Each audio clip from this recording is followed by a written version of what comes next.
L'échec dans la vie n'est jamais très agréable à recevoir. Effectivement, après un échec, on peut des fois se sentir un petit peu démotivé, on peut ne pas être dans la meilleure énergie qui soit, et après voilà, on devient moins productif, on est moins enthousiaste, etc.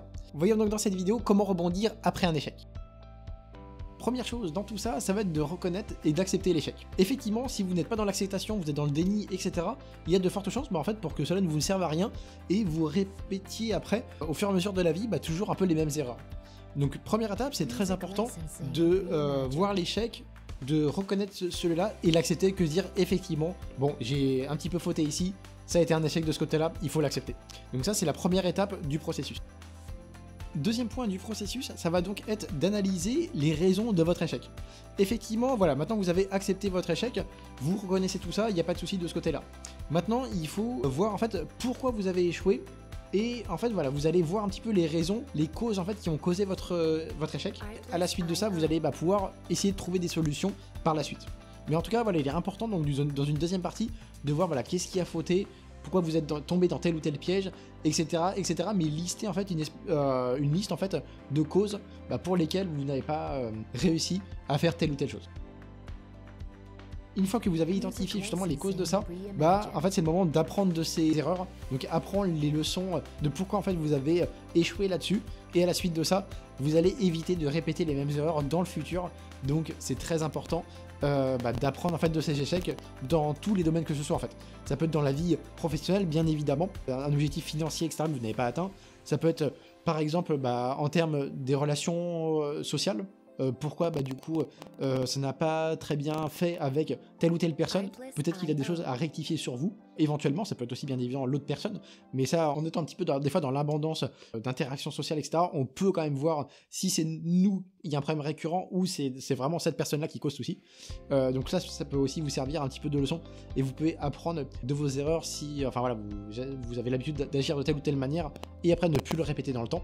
Et ça peut être aussi voilà, dans la relation amoureuse par exemple aussi, s'il y a une situation qui cause souci d'une manière générale assez souvent, voilà, vous pouvez apprendre de ça aussi.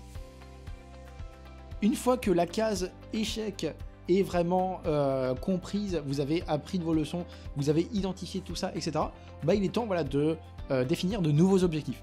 Effectivement, voilà, ça fait partie de la vie les échecs, ne sombrez pas à cause de ça, c'est une passe et essayez de revenir plus fort. Donc maintenant, on va pas repartir sur la même chose, on va essayer maintenant de trouver de nouveaux objectifs. Effectivement, nouveaux objectifs, nouveaux résultats, en ayant appris justement toutes les erreurs que l'on a pu faire auparavant, pour éviter qu'il y ait une répétition dans les erreurs commises d'une manière générale. Et donc, on va essayer de se focaliser sur du nouveau, pour vraiment voilà, faire de nouvelles choses et éventuellement avoir de nouveaux résultats, peut-être positifs, et on verra ça par la suite, mais il faut quand même définir de nouveaux objectifs. Autre point également, ça va être de prendre soin de soi. Ça, bon, j'aurais pu le mettre avant parce que si on décide de faire une suite logique, voilà. Mais prendre soin de soi, c'est également très important pour ne pas sombrer dans des états émotionnels un peu négatifs, etc.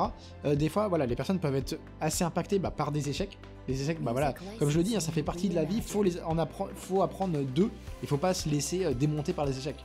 Aucun entrepreneur qui a réussi, ou aucun, par exemple, je sais pas, séducteur qui a beaucoup de succès avec les personnes, elle est automatiquement passée par des échecs dans sa vie. Pour la personne qui est dans la séduction, etc., elle aura forcément essuyé des refus auparavant, plein. Et la personne qui est entrepreneur, qui a réussi sa vie, etc., elle est sûrement passée par des échecs conséquents dans sa précédente vie d'auto-entrepreneur. Donc ça, on voit jamais en fait cette partie-là comme par hasard de l'iceberg, mais c'est une très grosse partie des gens, ça fait partie des choses que la personne a subies dans son passé. Mais forcément, vu qu'après on voit que quand la personne elle a explosé, etc., on pense que tout est beau, tout est rose. Mais en fait, dans ces événements passés, il y a eu pas mal d'échecs, etc.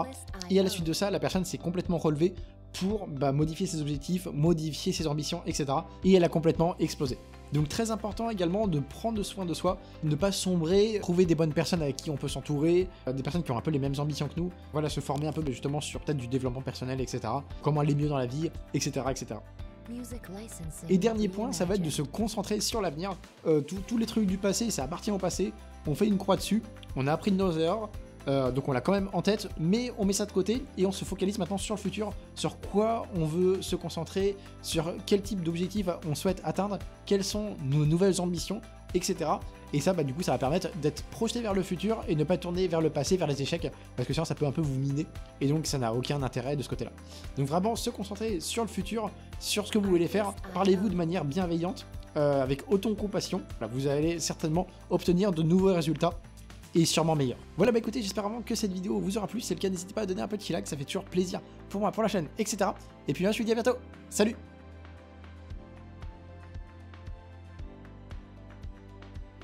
Music licensing reimagined.